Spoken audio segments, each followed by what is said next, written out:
Hey everybody, it's me, Lawrence Presman, the Prez, co-founder of WagerTalk Media, owner of WagerTalk.com, SportsMemo.com, and the iconic Gold Sheet. And speaking of icons, mid-major Matt and I are thrilled to be doing a show with one. No offense to either of us. Ralph Michaels, my friend, welcome to the NFL Preview Show. Appreciate it. And I just want to mention it now, Prez. You know, whenever I do one of these niche shows, I get excited. I'm a stat guy. And that, of course, means a new free WagerTalk stat guide available. It's the schedule and power rating guide at WagerTalk.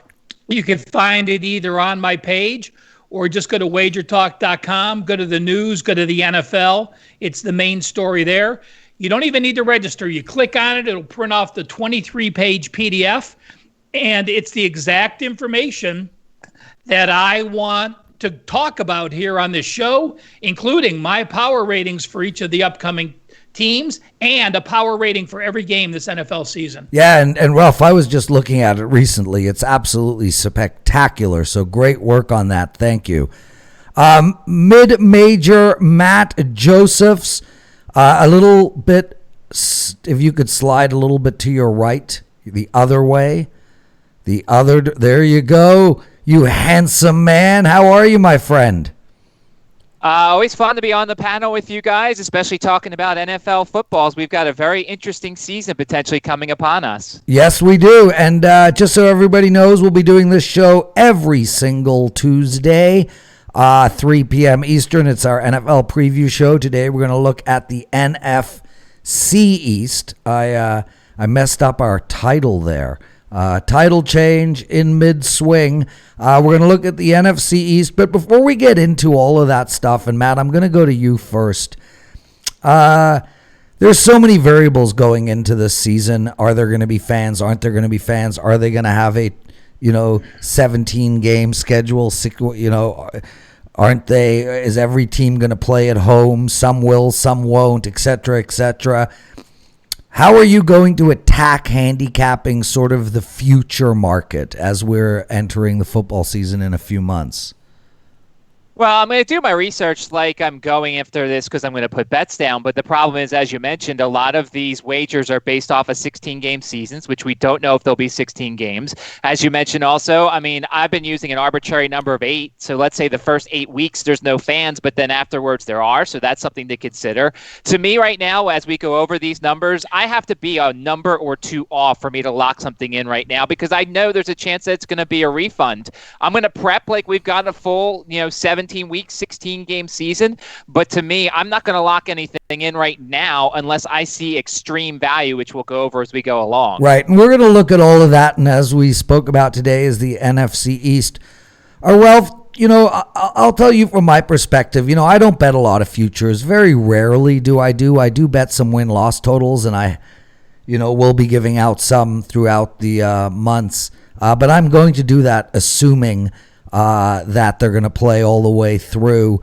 Other than that, I'm really not going to take any of the COVID variableness into account in my handicapping until the season starts. Where are you at with that? Well, in the guide I did, my team power rating numbers are not adjusted at all. It's if they're going to play the season. Right.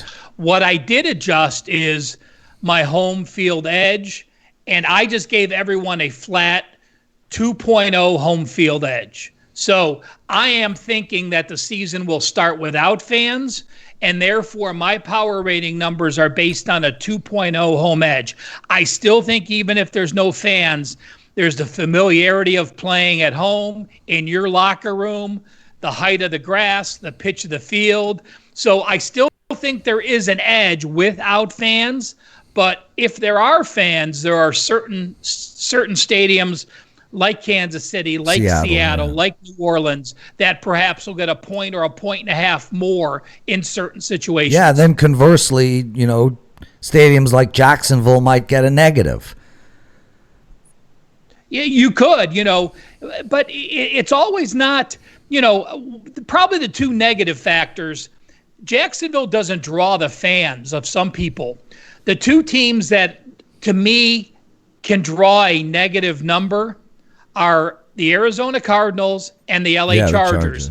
Because those are two visible cities that fans travel to. When you watch the Steelers or the Cowboys play in Arizona, it is over 60% fans for those teams. Those teams don't travel to Jacksonville like they do to Arizona or the West Coast. So there are a couple teams that are negative. Jacksonville doesn't fall into them. And just off the subject a little bit, we'll talk about this more when we get to Miami. Miami, to me, is one where visiting teams do go. But Miami is so unique that when they redid Hard Rock Stadium, the Miami Dolphins are in the shade and the opposition are in the sun. And it's helped the Dolphins' performance the last few years. Their record's not great, but you look at the difference between their home and the road, you see those teams wear out, having been in that sun and humidity the whole third and fourth quarter. Great point. I want to welcome everybody to the show. It's the NFL Preview Show with Mid-Major Matt and Ralph Michaels. I'm the host. We do this every Tuesday, 3 p.m. Eastern. We're talking NFC East, one last piece of business. And then we'll later on, I'll fill in everybody on the schedule for the rest of the week. We have a new show starting tomorrow. Ralph, talk about the layaway plan we're offering. It's absolutely sensational value to everybody out there. Well, if you download the guide or, if you haven't been around, we have a layaway plan. What's important to know is this. The layaway plan will still be here for a few more weeks, maybe a month, maybe 2 months. But the super early bird price is expiring. So if you want anybody's college football or NFL, we're discounting it down to $599. Go to sportsmemo.com or wagertalk.com. Pay just $99 now, and then pay the balance by the first day of preseason football. So you're getting, number one, the lowest price we ever charged. Number two, the layaway option of just $99. Number three, paying the balance first day of preseason. Sportsmemo.com or wagertalk.com. Hey, Abel. How you doing, Director? Welcome to the show, Victor. And Chris at Wager Talk, you always get a shout out, my brother. Okay, let's get into the NFC East. Let's start right off the bat with the odds to win the division.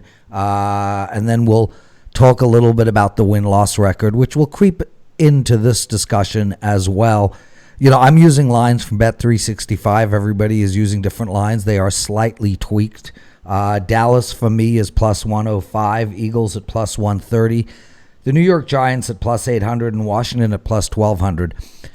Ralph, I'm gonna sort of start and give a little bit of my take overall, conceptually, and then sort of get into the individual teams and their odds. The bottom line really, as I look at the NFC East, is wow, they got it tough. They got the AFC North to contend with, a lot of road games into Baltimore, Pittsburgh, and Cleveland. And then they've got the NFC West to contend with, which might be the best division in all of football. So none of these four teams, and I don't want to discuss conference odds, but there's no value for me on conference odds here. The NFC East has got a real tough go of it. Dallas is clearly the best team talent-wise, but they clearly have the worst coach. Philadelphia would be the next best team talent-wise, and they have the best coach in that division. I think the coach is really going to factor in here. Dallas they just can't get out of their own way. Plus 105 for Dallas seems to me like the best bet. I just don't find any value in it. I'm not touching any of these, but I will, after you guys go, make a small argument towards the New York Giants at plus 800. Ralph, where are you going with who's going to win the division from a value perspective and from a fan perspective? Yeah, again, you want to shop in the guide. I use Superbook numbers from the Westgate Superbook, and they had the Giants at 10-1. So if you are talking Giants, there's even more value out there. They had the Dallas Cowboys at even, and I think there is value on the Dallas Cowboys. We'll talk about more when we get to what they did last year, the coaching change. McCarthy may be a downgrade in some people's mind, but, what he's replacing, to me, it's an upgrade. No, it's definitely an upgrade. They went from the worst coach in history to the second worst. Yeah, well, again, it's an upgrade in my book, and if they have anywhere near the season they had, they're going to have 10 or 11 wins. But just to give you a preview, in the guide, my power ratings, what I do is I put the worst team at 0, which is Jacksonville, and the best team is whatever the difference is, and that's KC at 12.5. I have Dallas at 8.5, Philly at 8.5, the Giants at 3, Washington at 1. The difference here, though, is you talked about the schedule they have to play. Dallas has the number 24 strength of schedule as far as my power ratings go. Philadelphia has number 13 because Philly plays those first place teams where the Cowboys play the second place teams, and they're actually falling back. Yeah, and not only that, Ralph, you also, and I'll go to you, Matt, in a second, you also have to take into account in regards to the 24th worst or the 13th worst is that they're rating Philadelphia worse than Dallas, which means Philadelphia has 2 games against a team rated better than them, and Dallas has 2 games against a team rated worse than them. Well, I have them 8.5. Both teams at 8.5. But I'm just talking about what the odds makers have done. Gotcha. So, Ralph, you think there's value at Dallas at plus 105, even money? Is that something that you're prepared to bet, or it just, you feel like there's value there? It's a bettable prop for me. It is. When I go through, when we're looking at win totals, division odds, playoffs, yes or no's for these teams, I do feel there is value in the Cowboys. And I'll just mention this now. We'll talk about it soon. They had a historic season. I'm a very stat-oriented person in the NFL. You have your ups and downs, but teams return to the norms. When you have a team like the Dallas Cowboys, when you take their yards per play on offense, subtract their yards per play defense, that's the yards per play diff. I give you the yards per play diff for every team in the NFL the last 3 years. Dallas last year was number 2 in the NFL at plus 1.3 yards per game diff. They were number 2 in the NFL in plus 104.5 yards per game. If you're plus 104.5 yards per game in the history of the NFL, that has translated to a team going 13-3. So that team had 8 wins last year, although the stats showed they were a 13-win team. Part of the reason, again, I think there's value. Sorry about that. Matt, let's talk about the Dallas Cowboys.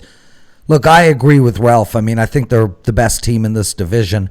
I'm not a Dak fanatic, and I feel like this team has to show me something. They've just been getting in their way of themselves for years, and they just hired a coach who really has lost sight of how football is played offensively from my perspective. So I don't see the value in that bet, but I do recognize they're the best team in the division on paper. Where are you going? Well, so first off, I'm going to put my Eagles fandom aside. I feel like I'm more of one of those like fatalist type fans instead of those who are like, yeah, rah, rah, it's 16-0. So I think I can look at them fairly. Here's the biggest advantage I think the Eagles have.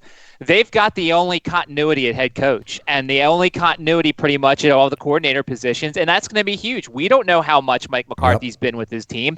We don't know how much Joe Judge has been with the Giants. We don't know how much Ron Rivera has been with. Now, look, Rivera and McCarthy are veterans, and Dallas has a veteran team in all the right areas, but still, in order to learn their system, it's easier to learn doing on the field. This was always the advantage the new coaches had, because nowadays they'd have the extra mini camp that no one else had. And now you're taking that away. And look, the Eagles are behind the Cowboys in team talent, but I feel like we could have said that last year. We could have said that the year before. And it's one of those things where, do I believe in the Cowboys to win when it matters in week, 16 when they host the Eagles? I think they can, but last year the Eagles also beat them with essentially you, me, and Ralph at wide receiver and Carson Wentz at quarterback. So to me, I'm not going to play it, but I think there's some little value on the Eagles here. I'm not ready to buy the Cowboys as to do what they're supposed to, because in years past they haven't done what they're supposed to. Really great point. And if it comes down to that matchup at the end of the year, and I think it will, Matt, Dallas just is really struggling in their secondary. I mean, they shored up their inside running game with Poe and I forgot the other gentleman, the Gerald McCoy. But I feel like their secondary is weak, and ultimately their quarterback just hasn't really stepped up in the money game. So I think it will come down to that game for the division, and that's really why I can't bet either Dallas or Philadelphia. I'd rather just, if you think Philadelphia is going to win, I guarantee you on the money line they will be a dog in that final game. So I mentioned I wanted to talk about the Giants. One of the things we're going to discuss here is are there any players or coaches that could be up for some of the big awards, Coach of the Year, Offensive Player of the Year. To me, I think if Judge can turn this Giants team around, I think he's probably the only coach of that group. I can't see Mike McCarthy winning it. He's got a loaded roster. I look at the Giants and I say to myself, they've got a beast of a running game. They can really wear the clock down. They've got an acceptable wide receiver and tight end core. They definitely lack defensively, but who knows what their quarterback is going to do this year. And they have to, ultimately they get Washington twice, and I see no reason why they can't beat Dallas and Philadelphia at home, only because I don't think Philadelphia is that great. And as I said, Dallas just keeps getting in the way of themselves. Ralph, you mentioned 10-1. Look, I'm not going to sit here and tell you the Giants are going to the playoffs or the Giants are a great team. But at 10-1 odds, knowing that they do play Philadelphia and Dallas twice, and they get Washington twice as well, I don't think I would be amazed if any of us at this moment has a true grasp on how good or bad the New York Giants are going to be this year, Ralph. When you look at the Giants, their current odds to make the playoffs, yes, is plus 375. No is minus 450. And I just want to bring something up with that, because if you are a Giants fan and you think there's a possibility for them to win, make the playoffs, or win the division, we know now that these odds stay up and they make adjustments to them. The Giants are certainly a team. If you like the Giants, I would not bet on the Giants until October 18th. You start against Pittsburgh, at Bears, which is a defense that Daniel Jones is going to struggle against. You host San Fran, you go to the Rams, and you go to Dallas. Those 5 games, you could be 0-5. You are going to get astronomical odds on those same Giants, who have a very easy second half schedule, if you want to make those bets. So the schedule is brutal at the beginning. I also think it's a horrible way for Daniel Jones to start. We've seen a lot of rookies have a lot of success when defenses aren't accustomed to seeing them. We've seen a lot of defenses and DCs make those adjustments when you're now in the starting role and you know who you're going to face. So that's the negative that I have to the Giants. So Ralph, firstly, I just want to say welcome to the show. Scott, he thinks Wentz is overrated. Jordan, welcome to the show, my friend. He likes the Eagles at plus 140, better value than the Cowboys. Ralph, I look at the first 2 games the Giants play, and they're hosting the Steelers, who I don't think are a very good football team, and they're on the road against the Bears. 1-1 seems like a realistic start to me, and I would not be blown away with a 2-0 start from the Giants. So me and you disagree on when to bet the Giants, but one of the most interesting things you said is the Giants making the playoffs at plus 350. To me, I can't see 2 teams coming out of this division. So, when you've got Tampa Bay and New Orleans and Atlanta in one division, and you've got Seattle and San Francisco and, potentially the Rams in another division, and you've got Green Bay and Minnesota in another division, I am hard-pressed to see 2 teams coming out of the East. So why the hell wouldn't you take the Giants to win at 10-1 over the Giants to make the playoffs at 3.5-1.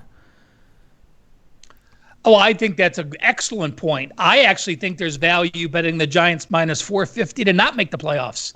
You know, we've seen some crazy lines in baseball. That's a nice bet. Laid 400. That's a nice bet. But that's why we're talking about divisions. But Ralph, just stop there for a sec. From a math perspective, and sorry, Matt, obviously we're coming to you, but just stop there for a second. I haven't done the math, but I'm guessing if you bet the Giants to win at 10-1 the division, and you bet the Giants to not make the playoffs at 4.5-1 in reverse, are you not making a profit no matter what?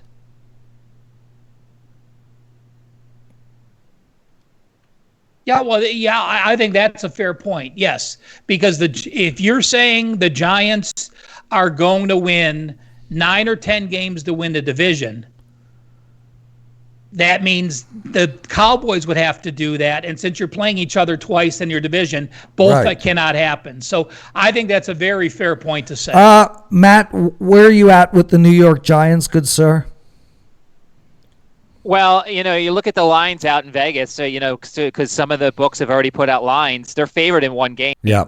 They're a 4-point favorite against the Redskins. They're dogs in 13 games, 6 of those 5 points or more, and then there's 2 pick'ems. So by Vegas's standards and by the odds maker standards, they are essentially going to give them, all right, 2 wins. They say they win one of the pick'ems, they lose one of the pick'ems. So you're asking for them to do a lot of legwork when the odds makers are basically putting out that they think, the over/under is 6.5, but they're only favored in 1 and there's 2 pick'ems. So you're trying to find 4 more wins where they're an underdog, and I think that's asking a lot. Now, I wish I could sit here and say, all right, let me make a case for the Redskins, being a team that I'm very familiar with, having been to their training camp a bunch of years here in Richmond. But the only case I can make is the Skins defense.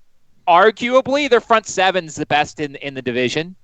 Their secondary is improved by simply virtue of the fact they got rid of Josh Norman, even though he didn't play by the end of the season. But their offense is by far the worst. So I can't even make a case for the Redskins to be better than the Giants so far this year. Guys, let's get into win-loss record, which will give us a chance to talk more about the teams individually. John Stallis, welcome to the show. Bet against Tampa Bay as a favorite all year. That's his thoughts. Well, we'll talk about that when we get to that division in another week. Real quick, I just want to make mention, Ralph and I do a show every week during the NFL season called the NFL Presidential Address. It's likely Teddy will be joining us this year. We start the year doing a preview show where we talk about how we're going to attack all the teams individually. And just want to mention, as we're looking at the NFC East, I think the Giants are going to play to the over all year. So obviously they're not going to go 16, 17 and 0 to the over. But I'm liking the Giants on the over all year round. Okay, boys, let's get into win-loss records. And Matt, I'll go to you first. And let's start with Dallas at +1 at 10 wins, minus 120, give or take, minus 130, depending on where you're betting them. I think 10-6. I think 10-6 is their record. I think that is a perfect line. I see no value in either direction. Yourself?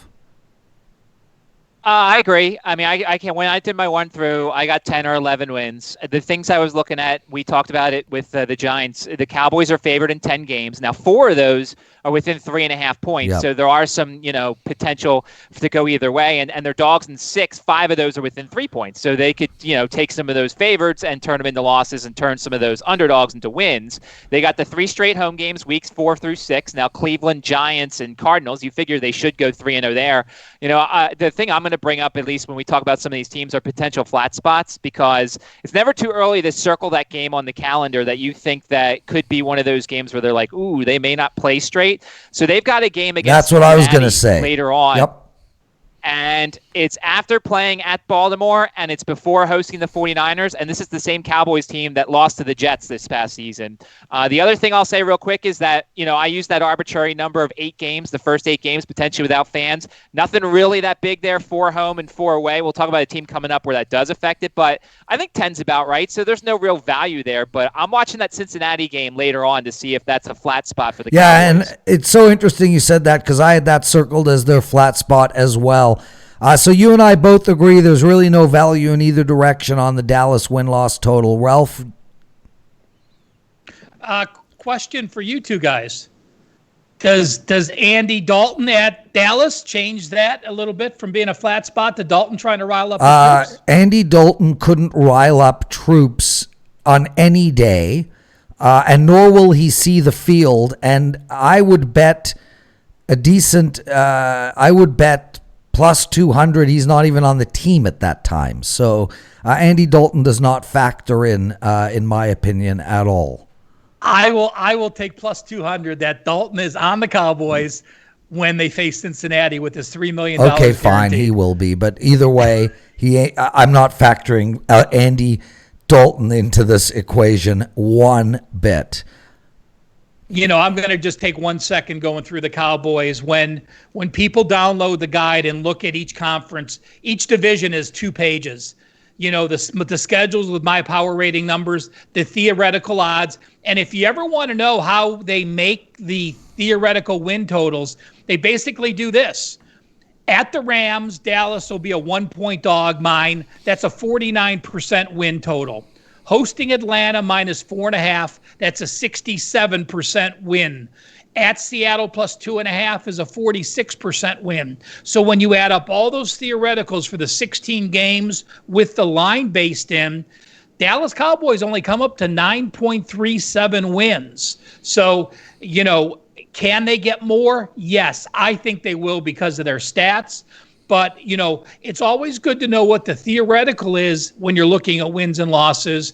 And it's important when you're doing your wins and losses that you do them by division, because 6 of your 16 games are division games. You can't mark a win for Dallas and a win for Dallas against Philly, and then mark a win for Philly against Dallas and a win against Dallas. So double check your work, do a division at a time, mark who you think those wins and losses are, or you don't have to mark anything. There's a lot of games that I mark a toss-up, and then I evaluate down the road. But Dallas's average line, which I think is something important, their average line in their 16 games, minus 2.2. The biggest dog they're going to be, I have them as a 5.5-point dog going to Baltimore. They are in a nice spot in that Baltimore game because it's between a home game against Washington and that road game against Cincinnati. And also, I think it's important, the bye week, we look at it. They have a favorable bye in my book. It's on November 15th, midway through the season, and the bye comes a week before Minnesota. So you're facing a very difficult team on the road. That's an extra check mark for me on the Cowboys as well. So, Ralph, would you bet the Cowboys over 10? No, I prefer to have them win the division. I think there's more value, but I would not touch the over or the under on the Cowboys. They have the talent to go over, but my theoretical numbers are under at the 9.37. Matt, I think the Cowboys winning 11 is going to come down to that final game against Philadelphia. So let's get into that Philadelphia team because they're also at 10. One or the other is going to win 11 games. That's sort of where I'm going with this. But I can't bet the Eagles over and under as well. I have nothing for you guys there. I think it's the same as Dallas. Go ahead, sir. So I'll give you the numbers that I used a lot for the Dallas thing. The Eagles are favored in 9 games this year. Only 5 of those are within 4 points. So there's a lot of times, where they're going to be big favorites in their games. They're underdogs in 7, but 6 of those are within 3 points. So there's some toss-ups there. They've got the 3 straight home, week 6 through 8, when they play Baltimore, the Giants, and the Cowboys, which, that's going to be pretty tough. But we know that they have a solid home field advantage. Last year, and their defense the past couple of years has been a lot better at home.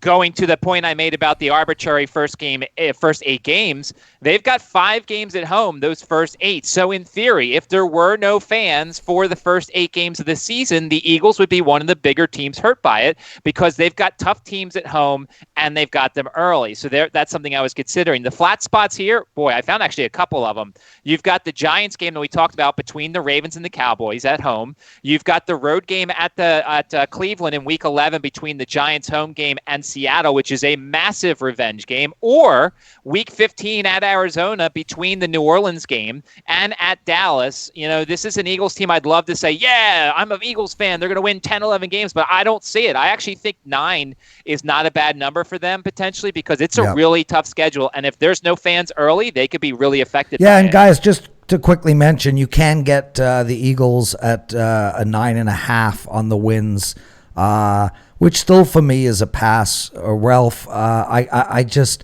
look. We're professional gamblers, and I just refuse to give out even a thought if I'm not going to bet anything, any of my money on it. So I have nothing. Agree. Let me add in the playoff numbers for Philadelphia. The yes is -200. The no is +175. Just to jump on a few things with Matt's good points. I do want to correct one thing. Matt said week 16, which is correct. Dallas and Philadelphia play week 16, game 15. Dallas finishes the season at the Giants. Philadelphia finishes the season home against Washington. So it's the second last game of the season. The thing that concerns me is that second half of the season that Matt mentioned. After their bye week, 5 of their 8 games are on the road. That's a lot of travel to be playing in that 8-week period. You got back-to-back road games against the Giants and Cleveland, which makes that Cleveland game much tougher. And then those back-to-back road games, the Arizona and the flat spot, and then the Dallas Cowboys. So, you guys talked about the Philadelphia Eagles having that second game, but, back-to-back trips and traveling for the third time in 4 weeks at Green Bay, home to New Orleans, at Arizona, at Dallas is a hell of a way to go through December. He's Ralph Michaels. You can find him at WagerTalk.com. Matt Joseph at SportsMemo.com. And you're watching the NFL Preview Show. We do this every Tuesday at 3 p.m. Eastern. Guys, just a quick mention of tomorrow's schedule because we are going back to back to back. 1 p.m. Eastern tomorrow is stoppage time. Myself, Carmine Bianco, and Nick Borman. We're talking soccer, and there's now a lot to talk about. 2 p.m. Eastern tomorrow is our first ever and soon to be regular NASCAR show. We have the great Andy Lang joining us. I will be hosting that show, and trust me when I tell you, I know NASCAR like I know country music. I don't know it at all. So I'll be hosting and learning as we go along the way. And then, of course, Wednesday, one of our favorite shows, Minty and Kelly, Minty, and Ace, straight from the strip. And they'll be talking a lot of UFC. So make sure to check that out. We are live 1 p.m. Eastern, 2 p.m. Eastern, and 3 p.m. Eastern tomorrow. Matt, I'll go to you first on the New York Giants. 6.5 wins is what is their number. Look, even though I mentioned that at 10-1 odds, the New York Giants had the best value to win the division, I don't think they're going to. And if I were to bet this, I would bet under the total. But again, I find that number to be very close. There's no value at all for me on the win-loss record for the New York Giants. Your thoughts? Yeah, and once again, to kind of echo what you guys have been saying, the importance here of shopping is that if you have access to a bunch of books and you see a 6 or a 6.5, depending upon what you like here, make sure to shop around. Plus the juice, there could be some better juice involved in depending on the book that you use. So that's important for these things because you've already talked about half wins coming into play. I came up with 5 or 6 wins. I lean to the under. It's something I don't want to play right now because, as I said, I don't want to tie up my money that long, and then potentially the schedule gets shrunk, and then your money comes back to you anyway. For them, 3 of their final 4 at home. This is a team that's probably going to struggle right out of the gate, but then down the stretch, there's some opportunities as Daniel Jones gets a whole lot better, as they get used to Joe Judge. These teams that have the rookie coaches might be bad bets early on in the season, but as the year goes along and as they get used to playing for him, they might get better off. Giants have 4 home games and 4 road games that first 8 weeks, so they're kind of equal when it comes to losing out on fans being in the stands. So slight lean to the under, but nothing I'll play there. Manishma, David, welcome to the show, brother. Well, six is six is a lot different to 6.5. If you can find a 6 on the New York Giants, I actually lean towards the over. But again, it's 6.5, nothing for me. What do you like? Superbook has 6.5 plus 110. Playoffs, as we talked about, minus 375 for the yes, minus 450 for the no. The Giants face my number 4 toughest schedule. So you talked about having to play the 2 tough divisions. You add in the 4 games against the 2 best teams in Dallas and Philadelphia, and boom, you have to factor that in. Well, now, I got to ask you a question. Have you gone back and looked at, when you say the New York Giants have the 4th toughest schedule, at the end of the year, do you go back and see if that actually was the case? Because I just don't buy into that stuff a lot. It changes so much. Yeah, there is when you do strength of schedule, all I can do is when there are preseason numbers, base it on my numbers. And I'm going to be off on a lot of teams. So are doing when you're a handicapper and you're a bettor, if you've been in the business long enough and you are thorough enough, you put faith in your numbers and you're basing your bets on those numbers. So would I bet that the Giants finish playing the 4th toughest schedule? Hell no. But as I'm making my bets now, do I have faith and confidence in my number that the way I'm looking at these teams, they are the 4th toughest schedule? Absolutely, I do. Again, great point. Going through this and having done this for multiple years, with the Phil Steele NFL magazine, a lot of these things I bring from that. So there's been a lot of success. So while I point out that my theoretical for the Giants is 5.74, that is much higher than I thought it would be in my mind at the beginning of the season. You have winnable games between the 3s. Pittsburgh, Washington, Cincinnati, Arizona, Cleveland, where there are a bunch of winnable games there. 2 other reasons that I think the Giants are going to be looking up. And while they went 4-12, and while I would bet them to not make the playoffs, to me, it's very important to know they were minus 17 turnovers. That's a very, very high number in the NFL. Yep. San Francisco multiple years ago, minus 24 turnovers was the most in the last 10 years. Teams with over 12 turnovers to the negative increased by almost 2.5 wins on average in the NFL. So that's number 1, pointing to the Giants up. Number 2, net close wins. The Giants had 1 win by 7 or fewer points. They had 5 losses. Teams that were minus 4 net close wins or more improved over 78% of the time. So that's the same with the Cowboys. The Cowboys won 0 close games last year, and they lost 4 close games by 7 or more. So when I'm factoring in teams, I'm looking at their YPP positives and negatives, their yards per play diff, the turnover factor, the close wins and close losses, and then start breaking down the schedule. But NFL is like no other league where those tendencies and those records truly are a representation of the team, because from top to bottom, my difference this year is only 12.5 points. There's so much mediocrity in the NFL. So I'm very, very numbers oriented when I get to these preseason future bets.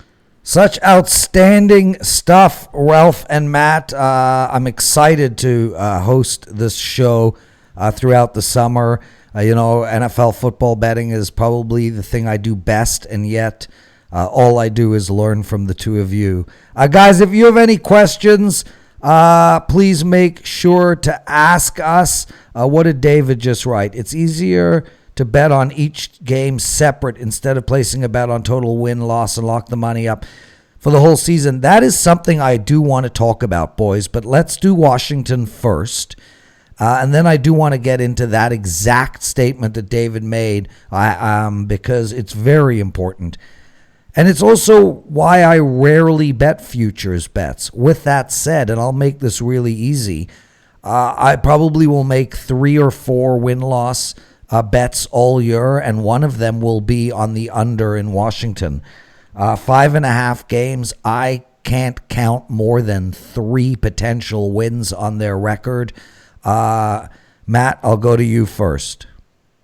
Well, I'll say this. Having been at Redskins training camp the past couple years, our station broadcasted from there, and I had bought some of the hype. Last year I got bid. I had the over. Every year we talked about how good that defense is going to be. And in theory, once again, it should be a good defense. They actually have a solid defensive coordinator this time with Jack Del Rio taking over, and with Ron Rivera being an upgrade from Jay Gruden and being an upgrade there, that should be good. But the offense is a massive question mark. You've got your skill position guys. You've got a whole host of guys in the backfield that we don't know. We figure it's going to be Darius Geis, but he can't stay healthy. How about Adrian Peterson? They've got, J.D. McKissick. They've got the Gibson kid. And then Peyton Barber and everything. So, the Redskins defense, I think this is a team I'm going to look at a lot of unders this year, although there's going to probably be a lot of 36, 37, 38s in their games. The Redskins are only favored in 2 games. They're a 1.5-point favorite against the Bengals, a 0.5-point favorite against the Panthers, which is that game in Week 16, their final home game, which will be big for Ron Rivera. They're dogs in 13 games, 8 times, 6 points or more. So, the odds makers really do not like this team, and there's one pick 'em, the home game against the Giants.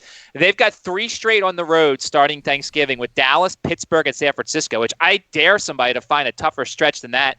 They are a combined 35-point underdogs in those contests. They've got some early home games, 5 home, 3 away, and a bye week in Week 8, just going off that arbitrary number if we don't have fans the first half of the season. I don't want to buy the hype again, but one of these years, that defense has to play well enough for them to be worth it. I'm not going to play the over. I'm not going to lose again. Fool me once, shame on me. No, fool me once, shame on you. Fool me twice, shame on me. So probably no play here, but I wouldn't be surprised if the Redskins are better than that 5.5. Yeah, I can't see it at all, Matt. And I look at, I've gone down their schedule just like you. I've taken apart the games. And, Ralph, I find 3 wins and 3 wins only, which gives me a 2-win cushion on that number. I am betting the Washington to go under the total of 5.5 games.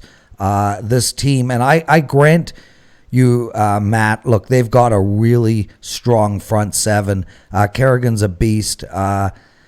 Young, it looks like he's going to be a hell of a great edge rusher. There's no offense here. I mean, we don't even know who's going to be the quarterback with Rivera bringing Kyle Allen into the mix. They do not have a world-class running game. They do not have a world-class wide receiving game. They do have a great tight end, but this offense is going to struggle all year, and they don't even have a great offensive line. Ralph? I am not high on Washington. As I said at the beginning, my power rating for them is 1. So Jacksonville has a 0. Washington is 1. They're my second lowest team in the rankings. And yes, it's a very astute move to bring in your quarterback who knows your offense to help teach a young quarterback, Dwayne Haskins, the system. Now, here's my problem. I mean, people need to remember, Dwayne Haskins played 1 year at Ohio State. The kid did not play. He sat for 3 years. Now he's played 1 year at Washington. He's not going to turn into this quarterback. The funny thing is, if anyone needed to go sign a veteran quarterback, I think Washington probably could win 6.5 or 7 games if they had someone like Cam Newton, a quarterback who came in and they had that senior quarterback with that defense, or maybe not even Cam, someone that doesn't turn the ball over. Let's say Brady. Brady went there, and I know we went through the presidential address. You're not a fan of Brady. I love the guy.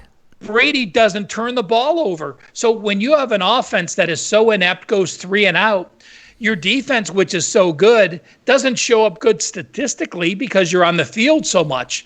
But, you look at the yards per play and they just wore out. There's so many games that, in the half line last year, they allowed 10 points to Philly at half. They ended up 37 for the game. They only allowed Carolina 14.5. They gave up 21. Only allowed 6 to Detroit, had a bad second half.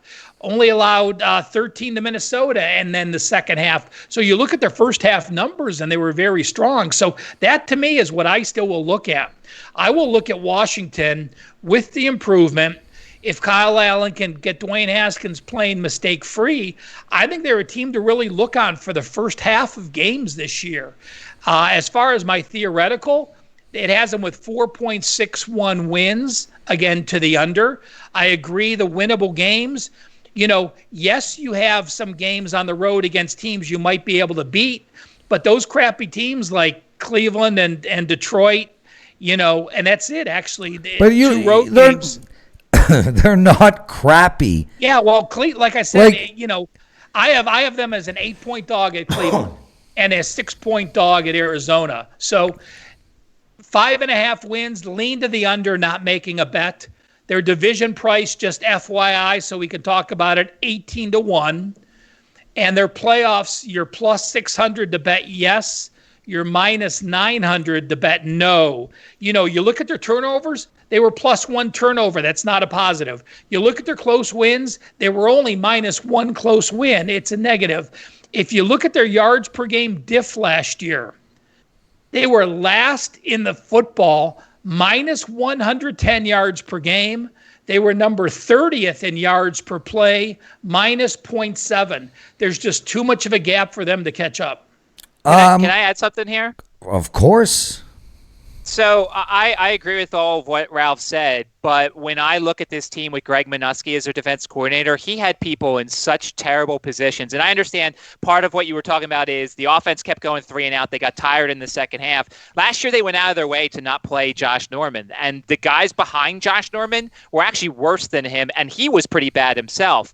I wondered how much you can account for Jack Del Rio being a very good defense coordinator with very good talent in terms of the front seven, Allen and Payne and Chase Young and Kerrigan and all these guys up front. Kendall Fuller's an upgrade at corner. Their safety group is better than it has been. How much can you account for in your numbers that their defense is going to be coached now by somebody who actually knows what he's doing instead of Greg Minuski? And Rivera knows how to coach defense too. Go ahead, Ralph. I am not opposed. This very much to me, though, I'm going to make the comparison, Matt, that this is the Chicago Bears last year with Trubisky. It doesn't matter how good of a defense you have. If you have a quarterback there that's going to make mistakes, you're not going to win games. Yep. So to me, it is the Chicago Bears. Their defense may not be close to the Chicago Bears, but I'll tell you what, their front seven is with Chase Young now maybe close to the Chicago Bears. So to me, they're the Bears of last year. No matter how good your defense is, unless your offense can do something, you're still going to be in trouble. Well, if Scott Brown, one of our listeners, is in the chat room right now, he puts up Ron Rivera has won 6+ games every season in the 16. Every season he's coached. I don't, that stuff is meaningless to me. I mean, look, obviously he's a decent coach to be able to do that.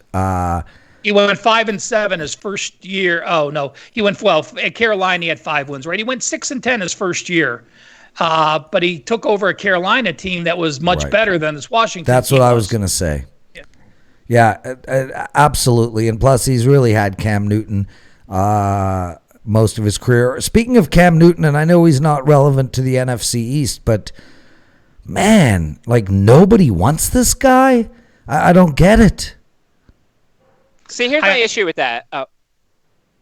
Go ahead, Matt. Here's the issue I have with that is that I don't know if Cam Newton's ready to be a backup yet. I think there's probably been teams who have called and they've said, we want you, but you have to be a backup. And rightfully so. Look, Cam is going to be better. I got into it on Twitter with somebody who was talking about how many places Cam Newton should be. And one of the places he said was Buffalo. And I said that was ridiculous. But there are places that Cam Newton would step right in and be a solid starter. But if you look, Chicago is put a lot of money into Nick Foles, and they're not going to add Cam Newton too. Clearly, Belichick doesn't want Cam Newton as of now. Why? Plus, we don't know.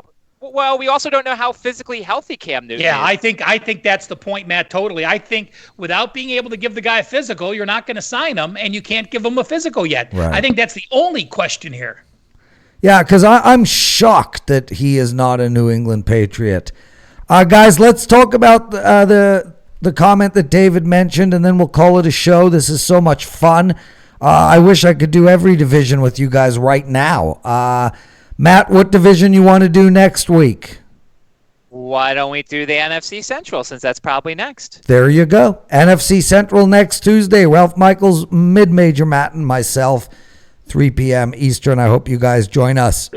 And if you guys have any questions that you want us to talk about during our NFL preview shows or during Ralph, Rob, Vino, and Drew Michaels' college football shows, which they do 1 p.m. Eastern every Tuesday, just tweet to us, especially to Ralph at Cal Sports LV. Nobody knows more than that guy. Guys, there's a lot to talk about in regards to what David said, and he's talking about, is it easier to bet on each game separate instead of placing a bet on total wins, lock the money in for the whole season, etc., etc. And I'm just going to give you my quick take overall. So first and foremost, I very rarely bet futures for that reason. The win-loss is completely different. If I'm going to bet a team to win the Super Bowl, so let's say at the start of the playoffs, I'd rather take them on the money line and just roll the bet the whole way through and make a hell of a lot more than I would have made if I had bet it. If I had bet the future. And it's similar to if I'm betting a team to win the division or not to win the division. The difference for me is in the win-loss record. You get one shot at that, and it is a legitimately good bet if you find good bets in any particular sport. My last comment, and then I'll go to you, Ralph, is the concept of tying up your money for a long period of time. We're all different, Ralph, and I respect that the majority of our listeners, customers, users, readers, whatever, are playing on a tight bankroll where they put aside $1,000 and that's what they have for the NFL season. It's not what I do, Ralph. You know, I have 90% of my money in mutual funds. That's pretty locked away. And I'm not going to be touching that money for decades at times. Yours, at least. I see no reason why I can't take some of my already locked away money and lock it away on a win-loss record. I understand that if I only had a finite amount of money to bet in the football season, it might not be a smart thing to do to tie up your money. But I can use, like, if I have $1,000 to bet on the football season, I'll make it $1,200 and bet $200 on the win-loss total. So I don't really buy into that argument, although I do understand it. Ralph? Well, you know, I think it's a very valid question because there are times where I still have some guys that have credit and will allow you credit on futures, and I will happily play 10% more on a minus 120 to minus 130 to not tie up money for 8 months. So I bet those futures on the credit. If there's one that I like and the line is completely different, I will play it here at a casino and put cash up first. But, you know, I'm just going to go through one little point here, Prez, and so many people watch the shows and so many people worry about how much they're betting. Listen, for you to be betting $300, $400, or $500 a game, you should have a stashed away $10,000 bankroll, and that's why WagerTalk uses and Sports Memo uses the 3%, 4%, 5%. One of those 3% wagers is 3% of your bankroll or $300. If you have $1,000 bankroll, then $30 is your average size per bet. So, you know, it doesn't matter how much you bet, it's how much money you have stashed away that's in a separate fund for gambling only. Then I suggest 1% per star from one of our products, and your futures are going out of there. So if you feel there's value with $2,000 worth of futures, then your bankroll is now $800 and you're betting $80 per unit, and you just have to do that accordingly. So my football budget is one total budget for futures and daily bets. If I find there's value and I can find someone on credit for those futures, I do take advantage of that. Matt, I wasn't even paying attention when you said what we were going to talk about next time around. Ryan Booten points out what division is the NFL Central. Yeah. We're going to talk NFC North next week. Is that correct? That is correct. Okay. Guys, I want to add to what Ralph just said because this is very, very important. If you're going to bet $500 a game at your maximum game, the question isn't how big is your bankroll. That we've already established is $10,000. you need to have $10,000 to make set aside to gamble to make a $500 bet. But Ralph, the bigger question is, what should your bankroll be? Figure out it's what you can afford to lose. And I'll tell you what it is. It should be roughly 5 and at the most 10% of your savings. So if you are a $500 bettor, you should have $100,000 in the stock, in safe mutual funds making 8-12% a year, safe stock making 8 to 12% a year. So to me, $100,000 is the minimum number that you can have in your life if you are a $500 bettor. With that said, I still think that that's not enough. I think you should have $200,000 set aside to justify $500 bets and a $10,000 bankroll. Do you want to add to that at all? Yeah, I've talked to 3 guys in the past couple months, Prez. We had these specials going at WagerTalk, and I actually talked them out of buying a package, because if you are putting your football money up and you have a $5,000 bankroll and you're spending, or you have a $4,000, this guy had a $3,000 bankroll. If he's spending $5.99 for a football service, does that leave him enough to be betting 1% per star and to have me win money with a realistic expectation? At WagerTalk, we're trying to do this. We're trying to, number one, make you better bettors. Only sell you packages if you can afford them. There's a lot of information out there that we give for free, but really, especially these times, be a smart bettor. Don't overextend yourself. Matt, what do you think about the concept of betting these futures? I did, and Ralph didn't touch on this, but I did discuss that I do consider there to be a difference between a futures bet in the sense of who's going to win the division or who's going to win the national championship or whatnot, as opposed to a win-loss record bet. Do you want to add to all of that?